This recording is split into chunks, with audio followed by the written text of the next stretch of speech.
بسم اللہ الرحمن الرحیم، السلام علیکم۔ آج کی نشست میں ہم اسلام کا نظام معیشت ڈسکس کریں گے۔ شاید تھوڑا سا طویل ہو جائے یہ سلسلہ، لیکن میں چاہوں گا کہ آپ میرے ساتھ رہیں اور مختصر سے انداز میں آپ کو بتاؤں کہ اسلام کے پیش نظر جو معاشی نظام ہے اس کی خصوصیات یا خد و خال کیا ہیں۔ سب سے پہلے تو دو مقدمات یا دو اصول جو بنیادی طور پر اسلام ہمیں سکھاتا ہے، قرآن اور سنت سے ہمیں ملتے ہیں، وہ یہ ہیں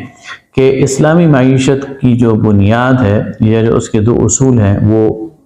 انفاق ہے اور سود کی ممانعت ہے۔ اسلام میں انفاق کی اہمیت اور انفاق کا مقصد یہ ہے کہ انسان اپنی ذات سے لے کر اپنے خاندان اور پھر معاشرے پر اپنی دولت کو خرچ کرے، اپنے فرائض کو پورا کرے اور لوگوں کی فلاح اور بہبود کے لیے اپنی دولت کو استعمال میں لے کر آئے، اور اسی طرح اس دولت کو اپنے پاس انداز کرنے کے بجائے اور جمع کرنے کے بجائے اور اس سے تجوری بھرنے کے بجائے اس کو سرمایہ کاری میں لگائے، اس کو انویسٹ کرے اور اس کے ذریعے منافع کمائے اور معاشرے کے اندر اپنا کردار ادا کرے۔ حضرت عمر رضی اللہ تعالیٰ عنہ کے دور میں جب مسلمانوں کو وظیفہ ملنا شروع ہو گیا اور اس لحاظ سے مسلمانوں نے کام کاج چھوڑ دیا، انہیں نظر آیا کہ معاشرہ سٹیگنٹ ہو جائے گا، تو انہوں نے لوگوں کو یہ تاکید کی کہ وظیفہ جو انہیں ملتا ہے اس کو کام میں لے کر آئیں، اس کے ذریعے کوئی کاروبار کریں، اس کے ذریعے کوئی انویسٹمنٹ کریں اور اپنے مال کو بڑھانے کا اور اپنے وسائل کو بڑھانے کا بندوبست کریں، تاکہ ان کے اندر بھی کوئی اسٹیگننسی نہ آئے اور معاشرے کے اندر بھی ایک پھیلاؤ اور بڑھوتری اور ڈیولپمنٹ کا جو اور گروتھ ریٹ کا جو کانسیپٹ ہے وہ یعنی چلتا رہے، معاشرہ ترقی کرتا رہے۔ دوسری طرف سود کی ممانعت ہے کہ سود کے نتیجے میں دولت کا ارتکاز ہوتا ہے، سود کے نتیجے میں معاشرے کی جو دولت ہے وہ چند حالتوں میں مرتکز ہو جاتی ہے اور سود کے نتیجے میں استحصال ہوتا ہے۔ اس لیے اسلام نے مکمل طور پر سود اور اس کی تمام آلائشوں کو وہ حرام قرار دیا۔ سود پر الگ سے بحث کرنے کی ضرورت ہے کہ کیا سود ہے اور کیا نہیں ہے، لیکن اجمالی طور پر اتنا کافی ہے کہ اسلامی معاشرے میں سود وہ بالکل حرام ہوتا ہے۔ اسلامی نظم معیشت میں سود کی حرمت یہ بنیادی مقدمہ ہے۔ ان دو چیزوں کے علاوہ 9 ضابطے ایسے ہیں جو اسلام سے ہمیں ملتے ہیں، قرآن کے مطالعے سے ہمیں ملتے ہیں، رسول اللہ صلی اللہ علیہ وسلم کی سنت سے ہمیں ملتے ہیں اور صحابہ کرام خصوصاً خلفائے راشدین کے تعامل سے وہ ہمارے سامنے آتے ہیں۔ سب سے پہلا ضابطہ تو یہ ہے کہ اسلام میں جو نجی ملکیت ہے اس کی حرمت وہ قائم کی گئی ہے۔ اسلام ہمیں بتاتا ہے کہ ایک انسان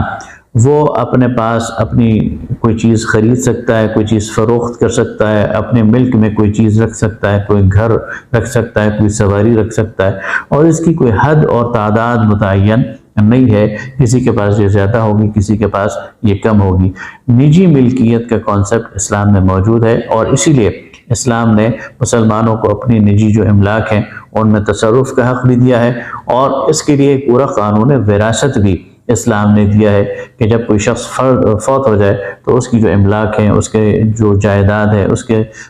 جو پاس پیسے ہیں، اس کے پاس جو نقدی ہے یا جو زیورات ہیں، یہ جو بھی چیزیں ہیں وہ کس ریشو سے اور کس اصول کی بنیاد پر تقسیم ہوں گے۔ لہذا اسلام انسان کو اور خاص طور پر مسلمانوں کے معاشرے میں مسلمانوں کو اپنی املاک رکھنے اور ان کو اپنے مطابق ان کا تصرف کرنے کا پورا اختیار دیتا ہے۔ گویا سوشلزم کا وہ جو کانسیپٹ ہے کہ کوئی فرد اپنے پاس کوئی نجی چیز نہیں رکھ سکتا اور ساری چیزیں اجتماعی شراکت اور ملکیت میں ہوں گی، یہ اسلام کے خلاف ہے۔ ہاں البتہ کچھ چیز ایسی ہیں، دوسرا ضابطہ اسلامی نظام معیشت کا ایسا ہے کہ کچھ چیزیں ایسی ہیں جن پر اجتماعی شراکت ہے، وہ ان کو انفرادی تحویل میں نہیں لیا جا سکتا۔ ابن ماجہ کی ایک روایت ہے کہ نبی کریم صلی اللہ علیہ وسلم نے فرمایا المسلمون شرکاء فی الثلاث الماء والکلاء والنار وثمنہ حرام۔ مسلمان یا اسلامی معاشرہ وہ شریک ہیں اور مشترکہ ان کی ملکیت ہے 3 چیزیں، پانی اور چراگاہیں اور جنگلات اور آگ، اور ان کی قیمت وصول کرنا یہ حرام ہے۔ اس سے ہم یہ اصول اخذ کر سکتے ہیں کہ پانی کے جتنے بھی سورسز ہیں، اسی طرح جنگلات اور چراگاہیں ہیں اور جتنے بھی نیچرل ریسورسز ہیں اور معدنیات ہیں، اور اسی طرح جتنی بھی جو انرجی ہے یعنی پیٹرول ہے، گیس ہے، ان سب کو نجی ملکیت میں نہیں دیا جا سکتا اور نہ ہی ان کی قیمت وصول کی جا سکتی ہے۔ ہاں، ان کا انفراسٹرکچر ڈیولپ کرنے کے لیے، ان کو لوگوں تک پہنچانے کے لیے، ان کے انتظام اور انصرام کے لیے ظاہر جو اخراجات آتے ہیں وہ لوگوں سے وصول کیے جا سکتے ہیں۔ البتہ یہ اجتماعی نوعیت کی چیزیں ہیں اور ان پر کسی فرد واحد کا تسلط وہ اسلام برداشت نہیں کر سکتا۔ تیسرا ضابطہ وہ اخلاقی فساد کا۔ اسلام ہر اس معاشی سرگرمی کو بین کرتا ہے جس کے نتیجے میں اخلاقی فساد پیدا ہوتا ہے۔ یہی وجہ ہے کہ قرآن پاک میں سورہ المائدہ میں اللہ تعالیٰ نے فرمایا انما الخمر والمیسر والانصاب والازلام رجس من عمل الشیطان فاجتنبوہ۔ اس میں جوا بھی آ جاتا ہے، اس میں سٹے بھی آ جاتے ہیں اور اس میں سود بھی آ جاتا ہے۔ یہ وہ چیزیں ہیں جس سے انسان کے اندر اخلاقی فساد بھی آتا ہے، معاشرے کے اندر بھی فساد پیدا ہوتا ہے اور لڑائی جھگڑوں کی تک بھی نوبت آ جاتی ہے، قتل مقاتلے تک بھی نوبت آ جاتی ہے۔ تو ہر وہ کام جس کے ذریعے ایک شخص کا مال دوسرے شخص کی طرف ناجائز طریقے سے منتقل ہو اور اس کے نتیجے میں کوئی اخلاقی فساد پیدا ہو، اسلام نے اس کو بین کیا۔ چوتھا ضابطہ اسلام ہمیں یہ سکھاتا ہے کہ جو بھی ٹرانزیکشن ہو، جو بھی مالی معاملہ ہو، جو بھی کاروبار ہو، جو بھی لین دین ہو، اس کی تحریر ہونی چاہیے اور اس پر شہادت ہونی چاہیے۔ قرآن پاک میں سورہ بقرہ میں اللہ تعالیٰ فرماتے ہیں لا تسأموا ان تكتبوا صغيرة او كبيرة، چاہے معاملہ چھوٹا ہو یا بڑا ہو اسے لکھنے میں تساہل سے کام نہ لو، اور پھر فرمایا کہ اس پر گواہ بھی قائم کیا کرو۔ لہذا جتنے بھی معاملات ہیں، جتنے بھی کاروبار ہیں، جتنے بھی ٹرانزیکشنز ہیں، ان میں تنازعات سے بچنے کے لیے اسلام کے یہ اصول کہ انہیں تحریر اور شہادت کے مرحلے سے گزارنا چاہیے۔ پانچواں ضابطہ شریعت، قانون اور اسلام ہمیں معاشی حوالے سے یہ دیتا ہے کہ جو شخص، جو فرد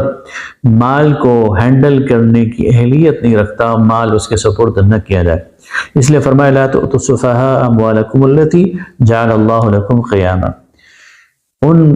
ناسمجھ لوگوں کو اپنا مال نہ دو جس کو اللہ نے تمہارے لیے قیام کا ذریعہ بنایا۔ یہ بنیادی ہدایت تو ان اولیاء کو ہے جن کے سرپرستی میں یتیم پل بڑھ رہے ہیں کہ جب تک وہ خود سے اس قابل نہ ہو جائیں، سن رشد کو نہ پہنچ جائیں کہ اپنے مال کو ہینڈل کر سکیں، ان کو ان کا مال نہ دیا جائے، اس لیے کہ وہ ضائع کر دیں گے۔ لیکن یہ بلیغ ہدایت ہے اور اس سے مراد یہ ہے کہ ہر وہ فرد جو مال کو ہینڈل نہیں کر سکتا، جو کاروبار کو ہینڈل نہیں کر سکتا، جو سرمایہ کو ہینڈل نہیں کر سکتا اور جو اپنے نفع اور نقصان کو پہچان نہیں سکتا، تو اس کے حوالے مال نہ کیا جائے، وہ ضائع کر دے گا اور اس کے نتیجے میں معاشرے کو نقصان ہوگا، اس لیے کہ یہ مال معاشرے کے قیام کا ذریعہ ہے۔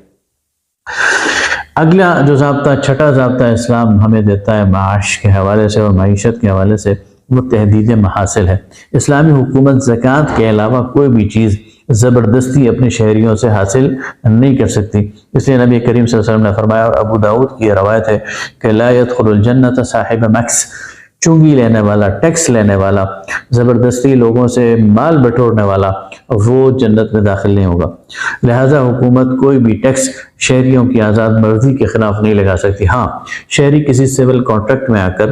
اپنے آزاد مرضی سے یا اپنے پارلیمان کے تھرو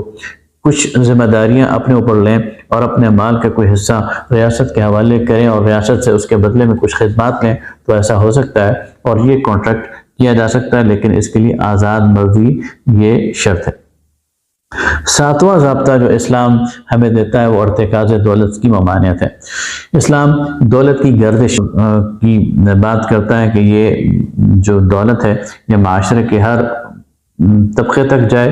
ہر عضو تک پہنچے۔ جس طرح کہ سالے خون پورے بدن میں چلتا ہے، اسی طرح یہ بھی یہ جو دولت ہے یہ معاشرے میں گردش کرے۔ اس لیے فرمایا لِكَيْ لَا دُولَةً بَيْنَ الْأَغْنِيَاءِ مِنْكُمْ،